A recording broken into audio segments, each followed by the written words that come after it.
and I'm just wondering if we could start with Hugo Ekitike. Your reaction obviously to the goal, but also with the sending off. You always talked last season about how you have to make sure you don't go down to 10 men. So did it feel needless? Did it feel stupid? How did you feel about it? No, I would prefer to start with something positive, which is not positive, but the tribute we gave Matt Beard was, I think, of Liverpool standards. So how the fans always do this is something what it makes me proud to represent this club. How we always find a way to be so respectful for people that have done so much for our club. So and then we go immediately, because of your question, to the last minutes of the game, where Hugo got a second yellow card. That is, what were your two words? Did you think it was needless? Did you think it was... That was needless, yes, and? Did you think it was a bit stupid? And it was stupid, yeah. Yeah, it was. So I can, in the first one, was already needless and to a certain extent stupid, because you have to control your emotions. And I know how hard it is if you play Premier League or every league in the world. If you are number 9, then the defender can almost do everything he wants. And then when you shirt pull a little bit or you push him a little bit, then you get a free kick against you. But it's always the best to control your emotions. And if you cannot control your emotions, do it in a way that it doesn't lead to a yellow card. So I think I said when I got my red card against Everton, that's always stupid, because it is you can show your emotions, but if it leads to a yellow or a red card, then it's stupid, and that's what happened in the first yellow. And then I told him as well, and I said it to numerous media already. If you score in the Champions League final in the 87th minute after outplaying 3 players and hitting it in the top corner, I can maybe understand that you is like, this is all about me, what did I do? But I'm old-fashioned, I'm 47 and old, maybe. And I haven't played on this level, but I did score a few goals. And if I would have scored a goal like this, I would have turned around and walked up to, in this situation, Federico Chiesa and say, this goal is all about you. This is not about me. So yeah. Needless, not smart. You call it stupid. I call it stupid, by the way, as well. How's Leoni? Yeah.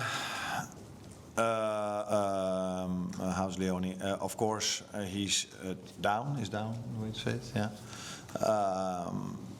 Because for him, it didn't feel good immediately, but this is something now we have to, how do you say it? Do research on or assess. And normally these things don't happen in 5 to 10 minutes. You have to wait for tomorrow to see how he comes in, and then maybe do an MRI scan to know more about how serious it is. But normally the emotions of a player tell you a lot. I saw during the weekend a player in the Dutch Eredivisie who went out completely in tears, and he felt himself what was also Ruben van Bommel, by the way, at PSV. And a day later it proved to be that he was right, but let's hope for the best. It's his knee, is it? It's not his shoulder. It's not his shoulder. Yeah, no. Just you mentioned Federico and his involvement in that second goal. Second half tonight, he was everywhere, really driving the team up the pitch. What did you make of his overall performance? I think what you want to see. So I can accept completely that a team that plays for the first time together, players that haven't played for a long time, that they don't play as a team perfect. But what I always want to see is players that try, that work hard. So I said at half time, for me it's completely not a coincidence that Federico picked the ball and assisted on the first, because he was the one, in my opinion, that was most involved in the game, tried the most, worked the hardest. And then it wasn't a coincidence again that he was the man that made a deep run. Great ball by Robbo, by the way, who also has won so much at this club and also understands how to play this game. Not underestimated, just always be ready to play. And that's also the way to get yourself either back in the team or get as much playing minutes as you want. That's why I was happy with a few individual performances, but far from happy from a few other individual performances. Can you elaborate on who you were far from happy with? No, but I think these players, who I mean, I think they know already. Alexander to get that first goal. Yeah, it's nice because it's only 6 or 7 days ago when he made his debut. I just asked, was it 2 weeks ago that we played Burnley? He said, no, it's only 1 week ago. So time goes so fast that sometimes you don't understand how long it took. But we got him not in the best circumstances in terms of match fitness.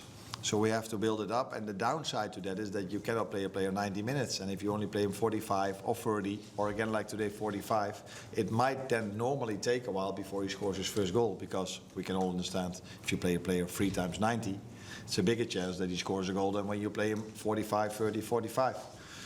And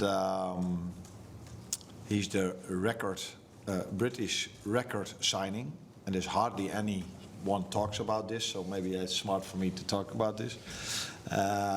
So there will be then pressure on if it takes a while before he scores a goal, because he's the record British signing.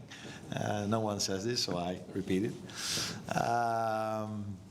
So yeah, I think the best moment to start to see where he is and how much he can help us. You can already see that he can help us, but the best when he comes back, hopefully from the Swedish national team, when he stayed fit, played there many minutes, plays for us in the upcoming weeks, a few minutes. Then I think after that, then his pre-season has ended and we can expect even more from him. But till now, I'm very happy with what I've seen from him.